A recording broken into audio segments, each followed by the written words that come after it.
Restaurant style flavours நமக்கு வீட்லேயே கிடைக்கணும்னா sometimes it's okay to get help from store bought items. அப்படியான ஒரு டிஷ் தான் இது பேபி கார்ன் மசாலா. ஒரு பேனில் கொஞ்சோண்டு ஆயில் விட்டுண்டு கிராம்பு, லவங்கப்பட்டை, ஏலக்காய், ஜீரகம் இது எல்லாத்தையும் போட்டு நல்லா வறுத்துக்கலாம். வீட்டில் என்ன கறிகாய் இருக்கோ அதை யூஸ் பண்ணிக்கலாம். நான் கொஞ்சம் பொட்டேட்டோ, கேரட் அண்ட் ஆனியன் போட்டு அதை நல்லா சாட்டே பண்ணலாம்.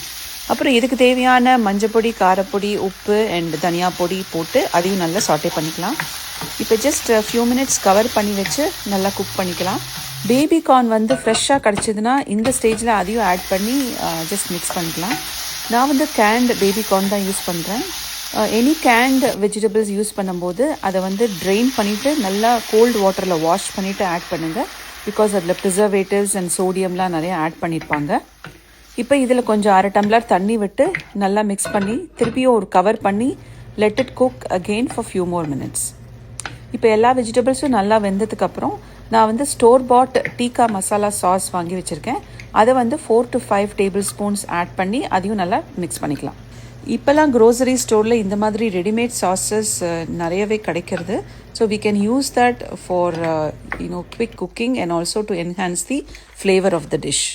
அவ்வளோதான், அந்த சாஸ் ஆட் பண்ணிவிட்டு இது எல்லாமே சேர்ந்து just few more minutes cook ஆனதுக்கப்புறம் now it's ready to be served. Just garnish it with cilantro. இது ஹாட் ரோட்டீஸ் ஆர் சப்பாத்திஸ் கூட சர்வ் பண்ணலாம், ரொம்ப நல்லாயிருக்கும். இப்போ இருக்கிற பிஸி ஸ்கெட்யூலில் யாருக்கு தான் டைம் இருக்குது ஸ்க்ராட்ச்லேருந்து எல்லாத்தையும் ஒன்று ஒன்றா பண்ணுறதுக்கு? அதான் இருக்கே நம்ம லோக்கல் அண்ணாச்சி கடை. வாங்குவோம், கிளறுவோம், திம்போம். வெயிட் மறக்காமல் ஃபாலோவும் பண்ணுங்கள் ஃபார் மோர் ஐடியாஸ்.